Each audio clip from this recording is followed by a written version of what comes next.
రాజ్యసభ అభ్యర్థులను TRS party ప్రకటించింది. బండి పార్థసారథి రెడ్డి, వద్దిరాజు రవిచంద్ర, దీవికొండ దామోదర్ రావులకు అవకాశం కల్పించింది.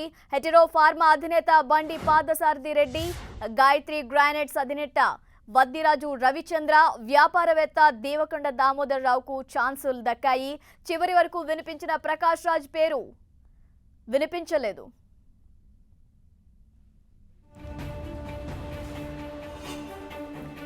రాజ్యసభ అభ్యర్థులను టీఆర్ఎస్ ప్రకటించింది. బండి పార్థసారథి రెడ్డికి అవకాశం కల్పించింది. అదేవిధంగా వద్దిరాజు రవిచంద్ర రెడ్డికి కూడా అవకాశం దక్కింది.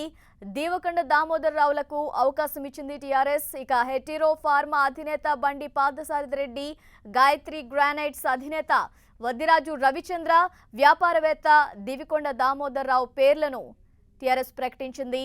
చివరి వరకు వినిపించిన ప్రకాష్ రాజ్ పేరును టీఆర్ఎస్ ప్రకటించలేదు.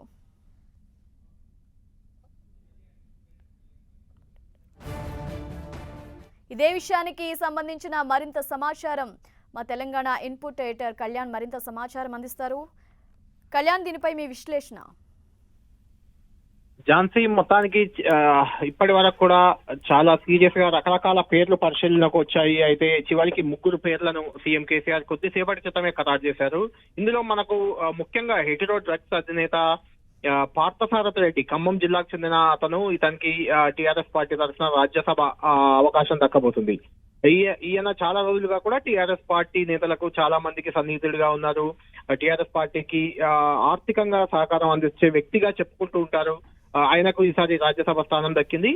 ఇక దామోదర్ రావు, దీవకొండ దామోదర్ రావు కేసీఆర్ కు చాలా సన్నిహితంగా ఉన్నారు. ఉద్యమం నుంచి కూడా కేసీఆర్ వెన్నంటి ఉన్నారు.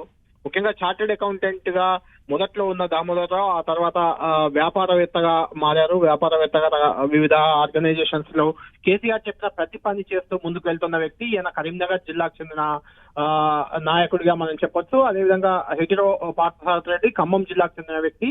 ఇక గాయత్రి రవి, చివరి నిమిషంలో గాయత్రి రవిని, రవిచంద్రను అంటే గాయత్రి గ్రానైట్స్ ఉంది. ఇతని పూర్తి పేరు వద్దిరాజు రవిచంద్ర. గతంలో ఈయన కాంగ్రెస్ పార్టీలో చాలా కీలకంగా వ్యవహరించారు. వరంగల్ నుంచి శాసనసభ ఎన్నికల్లో కూడా కాంగ్రెస్ అభ్యర్థిగా ఆయన పోటీ చేశారు. ఈయనకు అనూహ్యంగా ఇప్పుడు రాజ్యసభ స్థానం దక్కింది. చివరి వరకు ప్రకాష్ రాజ్, ప్రముఖ సినీ రాజ్ ని అభ్యర్థిగా ప్రకటిస్తారు. రెండు సంవత్సరాల పదవీ కాలం ఉంది. బండ ప్రకాష్ ముదిరాజ్ గతంలో రాజ్యసభ సభ్యుడిగా ఉన్నారు. ఆయన రాజీనామాతో ఆయన పదవీ కాలం మరో 2 ఏళ్లు మాత్రమే ఉంది. ఆ 2 ఏళ్ల స్థానానికి ఆయన స్థానంలో బీసీ సామాజిక వర్గానికి చెందిన గాయత్రి రవి, వద్దిరాజు రవిచంద్రకు అవకాశం దక్కబోతుంది. అంటే వద్దిరాజు రవిచంద్రకు 2 ఏళ్ల పదవి కాలం మాత్రమే దక్కబోతుంది. ఇక్కడ ఈ స్థానంలో ప్రకాష్ రాజ్ పేరు పరిశీలించినప్పటికీ చివరికి ఆ అవకాశం రవిచంద్రకు దక్కింది. మిగిలిన ఇద్దరు హెటెరో పార్థసారథి రెడ్డి గాని, అదేవిధంగా దామోదర్ రావు ఇద్దరికి కూడా అయితే కళ్యాణ్ ఆల్మోస్ట్ కన్ఫర్మ్ అయిపోయింది అనుకున్నారు. చివరి వరకు కూడా ప్రకాష్ రాజ్ పేరు వినిపించింది. అయితే రాజ్యసభ స్థానం ప్రకాష్ రాజ్కు కల్పించకపోవడానికి మెయిన్ రీజన్స్ ఏమై ఉండొచ్చు అంటారు?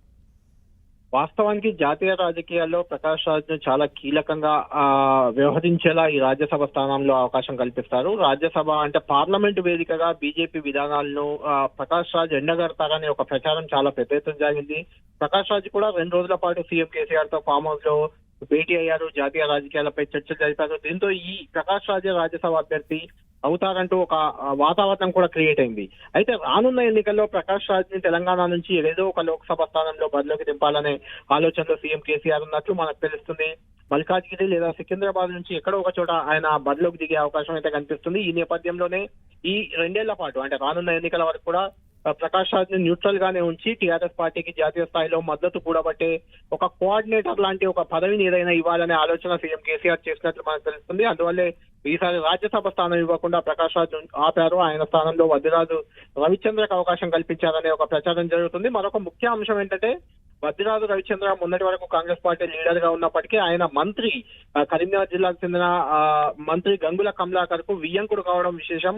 గంగుల కమలాకర్ వియ్యంకుడైన రవిచంద్రకు ఇప్పుడు ఎంపీగా రాజ్యసభ స్థానం దక్కడం టీఆర్ఎస్ లో ఒక చర్చనీయాంశంగా మారింది. ఝాన్సీ, అయితే కళ్యాణ్ ఈసారి పక్కాగా రాజ్యసభ స్థానం కల్పిస్తారు అని అనుకుని వాళ్ళకి కల్పించకపోవడం, అదే ఆశించి భంగపడ్డవారు ఎవరైనా ఉన్నారా ఈసారి? ఈసారి ముఖ్యంగా ఆశావాహులు చాలా మంది పేర్లు తెరపైకి వచ్చాయి, పరిశీలనకు కూడా వచ్చాయి. అందులో రకరకాల సామాజిక వర్గాల బేస్డ్ గా చూసినప్పుడు ఒక బీసీ ఖాళీ అయింది కాబట్టి బీసీకి ఇచ్చారు. అయితే మరొక 2 స్థానాల్లో ఒకటి దామోదర్ రావుకి, అంటే ఒకటి వెల్మ సామాజిక వర్గానికి, మరొకటి రెడ్డి సామాజిక వర్గానికి, అంటే రకరకాల సామాజిక సమీకరణాల నేపథ్యంలో మూడు వర్గాలకు కూడా ఈసారి అవకాశం ఇచ్చినప్పటికీ ముఖ్యంగా ఎస్సీ సామాజిక వర్గం నుంచి మోతుకుపల్లి నరసింహులు, అదేవిధంగా ఎస్టీ సామాజిక వర్గం నుంచి సీతారాం నాయక్ ఇలాంటి వాళ్ళంతా కూడా ఖచ్చితంగా రాజ్యసభ స్థానం దక్కుతుందని ఆశించారు. అదేవిధంగా పొంగులేటి శ్రీనివాస్ రెడ్డి, ఖమ్మం జిల్లాకి చెందిన పొంగులేటి శ్రీనివాస్ రెడ్డికి రాజ్యసభ స్థానం ఇవ్వాలని అనుకున్నప్పటికీ ఆయన ప్రత్యక్ష ఎన్నికల్లో పోటీ చేయడానికి మొగ్గు చూపారు. రాజ్యసభపై అంత ఆసక్తి చూపని నేపథ్యంలో ఆ స్థానంలో ఇప్పుడు హెటిరో పార్థసారథి రెడ్డిని ఖరారు చేసినట్లు మనకు తెలుస్తుంది. అయితే పెద్దగా అసంతృప్తులు అంటూ పెద్దగా ఇప్పటికైతే ఏమీ లేవు. కొంత ఈ సామాజిక సమీకరణాల నేపథ్యంలోనే ఇలా అవకాశం ఇచ్చారని భావించవచ్చు. గాయత్రి రవి కావచ్చు, లేదంటే దామోదర్ రావు కావచ్చు టిఆర్ఎస్ పార్టీలో ఉన్నప్పటికీ హెటిరో పార్థసారథి రెడ్డి మాత్రం ఒక న్యూట్రల్ వ్యక్తిగా, ఆయన ఒక పారిశ్రామికవేత్తగా, ఫార్మా రంగానికి చెందిన ఒక దిగ్గజం. హెటిరో మన అందరికీ తెలుసు, హెటిరో డ్రగ్స్ అనేది చాలా ఫేమస్. ఆయనకు అవకాశం ఇచ్చారు వ్యాపారవేత్త కేటగిరీలో. కాబట్టి పెద్దగా అసంతృప్తులు అయితే ఇప్పటికీ టీఆర్ఎస్ పార్టీలో వచ్చే అవకాశం అయితే మనకు కనిపించట్లేదు. Jhansi, thank you Kalyan. రాజ్యసభ అభ్యర్థులను ప్రకటించింది టీఆర్ఎస్. బండి పార్థసారథి రెడ్డికి ఈసారి రాజ్యసభ స్థానం కల్పించడం జరిగింది. అలాగే వద్దిరాజు రవిచంద్ర, దేవికొండ దామోదర్ రావులకు కూడా అవకాశం కల్పించారు. ఇక పూర్తి డీటెయిల్స్ మా ప్రతినిధి శ్రీకాంత్ అడిగి తెలుసుకుందాం.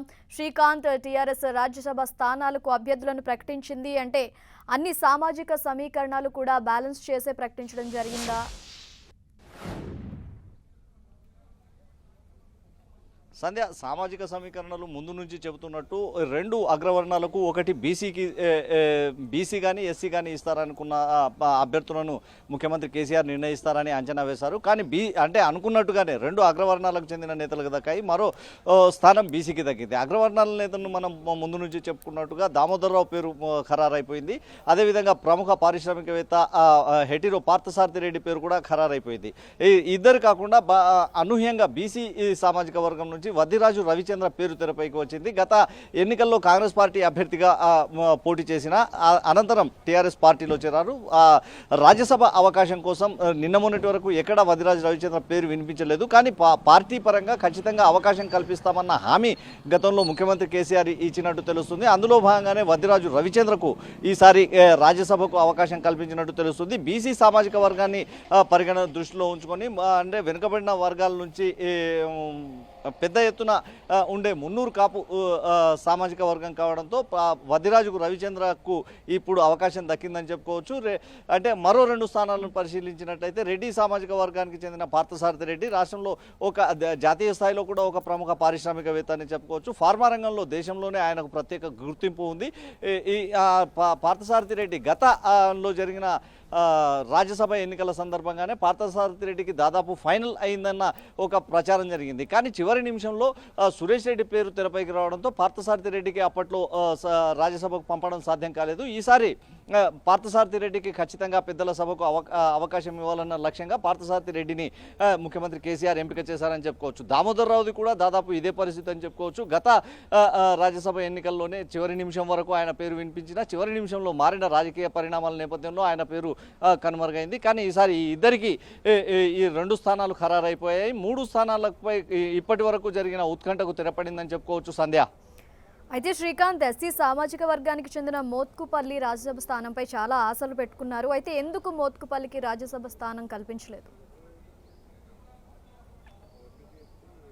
అంటే ఎస్సీలను పరిగణలోకి తీసుకు ఎస్సీ ఎస్టీ మైనారిటీలకు సంబంధించి రాజ్యసభలో పెద్దల సభకు ఇప్పటి వరకు పార్టీ పరంగా అవకాశం దక్కలేదు. ఈ కోణంలోనే ఎస్సీ సామాజిక వర్గానికి లేదా ఎస్టీ సామాజిక వర్గానికి ఖచ్చితంగా అవకాశం దక్కుతుందన్న ఒక అంచనా మాత్రం రాజకీయ వర్గాల్లో వినిపించింది. కానీ బీసీ సామాజిక వర్గాన్ని దృష్టిలో ఉంచుకొని బీసీలకు ఈసారి కేటాయించాలన్న లక్ష్యంగా, మరోసారి బీసీలకు పెద్దపీట వేయాలన్న లక్ష్యంగానే బీసీలకు ఈ స్థానం కల్పించడం జరిగింది. ఎస్సీ సామాజిక వర్గానికి చెందిన మోత్కుపల్లి నరసింహులకు భవిష్యత్తులో రాజకీయంగా మరిన్ని అంటే ఏదైనా అవకాశం ఖచ్చితంగా కల్పించే అవకాశం ఉన్నట్టు మనకు తెలుస్తుంది. రాష్ట్ర ప్రభుత్వం అత్యంత ప్రతిష్టాత్మకంగా భావిస్తున్న దళిత బంధు పథకానికి సంబంధించి అంటే దళిత బంధు, రైతు బంధు మాదిరిగానే దళిత బంధు కూడా ఓ చైర్మన్ ను నియమిస్తారన్న ఒక ప్రచారం జరుగుతుంది. ఆ పదవి మోత్కుపల్లి నరసింహులకు దక్కే అవకాశం ఉంటుందని పార్టీ వర్గాలు చెప్తున్నాయి. రాజకీయంగా దాదాపు కేసీఆర్తో సమానంగా అనుభవం ఉండడంతో కేసీఆర్తో పాటు పాటు జాతీయ రాజకీయాల్లో మోత్కుపల్లి నరసింహులపై ఎక్కువగా ఫోకస్ పెడతారా, లేదంటే రాష్ట్రంలో దళిత బంధు పథకాన్ని అమలు చేయించేందుకు ఓ చైర్మన్ పదవిని అప్పగిస్తారా అన్నది మాత్రం చర్చనీయాంశంగా మారింది. అయితే గత కొన్ని రోజుల క్రితం మోత్కుపల్లి నరసింహులు ముఖ్యమంత్రి కేసీఆర్ని కలిసిన సందర్భంగా జాతీయ రాజకీయాల్లో తనతో పాటు క్రియాశీలకంగా వ్యవహరించాలని మోత్కుపల్లితో సీఎం కేసీఆర్ చేసిన వ్యాఖ్యల నేపథ్యంలోనే మోత్కుపల్లి పేరు ఎస్సీ సామాజిక వర్గం నుంచి తెరపైకి వచ్చింది. కానీ అనూహ్యంగా బీసీ సామాజిక వర్గానికి ఈ స్థానం దక్కడంతో మోత్కుపల్లికి కూడా భవిష్యత్తులో ఒక ప్రాధాన్యత పరమైన ఒక పోస్టు ఖచ్చితంగా దక్కుతుందన్న ఒక చర్చ మాత్రం ఉంది సంధ్య. అయితే శ్రీకాంత్ ఆల్మోస్ట్ కన్ఫర్మ్ అయిందని అనుకోవచ్చు. ప్రకాష్ రాజు పేరు వరుసగా భేటీలు కూడా జరిగాయి సీఎం కేసీఆర్తో. ఏ కారణం చేత రాజ్యసభ స్థానం దక్కలేదు ప్రకాష్ రాజ్కి? అంటే పార్టీలో ఉన్న పరిణామాలను పరిశీలించి అంటే తెలంగాణ రాష్ట్ర సమితి పార్టీ రాజకీయ సమీకరణలో భాగంగానే ప్రకాష్ రాజ్కు చోటు దక్కలేదని చెప్పుకోవచ్చు. ప్రకాష్ రాజ్ను ఇమేజ్ను జాతీయ స్థాయిలో వినియోగించుకోవాలని ముఖ్యమంత్రి కేసీఆర్ భావించినప్పటికీ ఈ విడత అది సాధ్యం కాకపోవడంతో ఖచ్చితంగా ప్రకాష్ రాజ్ సేవలను జాతీయ స్థాయిలో వినియోగించుకునేందుకు టీఆర్ఎస్ ఆసక్తిగా ఉన్నట్టు తెలుస్తోంది. ఢిల్లీ కేంద్రంగానే భవిష్యత్ రాజకీయాలు అంటే రాబోయే పార్లమెంట్ ఎన్నికల వరకు ముఖ్యమంత్రి కేసీఆర్ రాజకీయాలు చేయనున్న నేపథ్యంలో ఢిల్లీ కేంద్రంగానే జాతీయ స్థాయిలో బీజేపీ వైఖరిని ఎండగట్టేందుకు ప్రకాష్ రాజ్కు పార్టీ పరంగా ఏదైనా పదవి ఇచ్చే అవకాశం ఉందని మనం చెప్పుకోవచ్చు. అదేవిధంగా రాబోయే రోజుల్లో కూడా ఇంకా పార్టీ పరంగా ఏ అవకాశాలు ఉన్నాయి, పార్టీలో ఎలాంటి ప్రాధాన్యత ఇవ్వాలన్న అంశంపై ఒక చర్చించి ఒక నిర్ణయం తీసుకునే అవకాశం ఉంటుంది. జాతీయ రాజకీయాలను దృష్టిలో ఉంచుకునే ప్రకాష్ రాజ్కు భవిష్యత్తులో పార్టీ పరంగా పదవులు కట్టబెట్టే అవకాశం ఉందని పార్టీ వర్గాల్లో చర్చ జరుగుతుంది. అయితే ఈ రాజ్యసభ అంటే 3 రాజ్యసభ స్థానాల్లో ఒక స్థానం దక్కుతుందని ఆశించినా ఆ స్థానం ప్రకాష్ రాజ్కు దక్కకపోవడం పెద్దగా ఆశ్చర్యం ఏమీ లేదని రాజకీయ వర్గాలు అంటున్నాయి. ఒక్కసారిగా కొత్త వ్యక్తిని అంటే రాజకీయాల్లోకి కొత్త వ్యక్తిని ఇంట్రడ్యూస్ చేసి ఉన్నట్లయితే పార్టీలో కూడా కొంతమంది నేతల్లో అసంతృప్తి తెరపైకి వచ్చే అవకాశం ఉంటుందన్న ఒక అంచనా కారణంగానే ప్రకాష్ రాజ్ను అకామిడేట్ చేయలేకపోయారు సీఎం కేసీఆర్ అన్న ఒక వాదన మొదలైంది. అయితే ప్రకాష్ రాజ్ సేవలను మాత్రం టీఆర్ఎస్ ఖచ్చితంగా వినియోగించుకునే అవకాశం ఉంది. రాజ్యసభ అవకాశం దక్కకపోయినా భవిష్యత్తులో క్రియాశీల రాజకీయాలు టీఆర్ఎస్ పార్టీ తరపున పోషించేందుకు ప్రకాష్ రాజ్కు అవకాశాలు అయితే ఖచ్చితంగా ఉంటాయి సంధ్య. అయితే శ్రీకాంత్ రాజ్యసభ స్థానానికి ప్రకటించిన ముగ్గురిని కూడా ఎలాంటి అంశాలు బేస్ చేసుకొని వీళ్ళ ముగ్గురికి స్థానాలు ఖరారు చేయడం జరిగింది అనుకోవచ్చు? అంటే పార్టీ భవిష్యత్ అవసరాలు రాజకీయ సమీకరణలు పూర్తి స్థాయిలో బేరీజు వేసిన తర్వాతనే ముగ్గురి అభ్యర్థిత్వాలను సీఎం కేసీఆర్ ఖరారు చేశారని చెప్పుకోవచ్చు. దామోదర్ రావును మనం పరిశీలించినట్లయితే ఉద్యమ సమయం నుంచి ముఖ్యమంత్రి కేసీఆర్కు సన్నిహితంగా ఉన్నారు. పార్టీ కోశాధికారిగా సుదీర్ఘకాలం పాటు పనిచేశారు. ఉద్యమంలో ఆయన పార్టీకి చేసిన సేవలకు ఎప్పుడో గుర్తింపు దక్కేది ఉండే. కానీ ఆ స్థాయిలో అవకాశాలు అంటే ముఖ్యమంత్రి కేసీఆర్కు నమ్మకంగా ఉండడం, ఇప్పటి వరకు కూడా అదే నమ్మకాన్ని కొనసాగిస్తుండడం కారణంగా ఒకేసారి పెద్దల సభకు అవకాశం సీఎం కేసీఆర్ కల్పించారని చెప్పుకోవచ్చు. ఖమ్మం జిల్లాకు చెందిన బండి పార్థసారథి రెడ్డి ప్రముఖ పారిశ్రామికవేత్త, జాతీయ స్థాయిలో పారిశ్రామికవేత్త, అంటే ఫార్మా రంగంలో పారిశ్రామికవేత్తగా ఆయనకు గుర్తింపు ఉంది. గతంలో అంటే 2 ఏళ్ల క్రితం జరిగిన ఎన్నికల సందర్భంగానే బండి పార్థసారథి రెడ్డికి రాజ్యసభకు అవకాశం కల్పించాలని పార్టీ అధినేత సీఎం కేసీఆర్ నిర్ణయం తీసుకున్నారు. కానీ చివరి నిమిషంలో బండి పార్థసారథి రెడ్డి ఆ అవకాశం దక్కించుకోలేకపోయారు. ఇంకా మూడోది వద్దిరాజు రవిచంద్రకు బీసీలో అత్యంత అంటే ఆర్థికంగా కానీ అన్ని రకాలుగా కానీ బలంగా ఉన్న సామాజిక వర్గం మున్నూరు కాపు కావడంతోనే వద్దిరాజు రవిచంద్రకు అవకాశం దక్కిందని చెప్పుకోవచ్చు సంధ్య. Thank you Srikanth.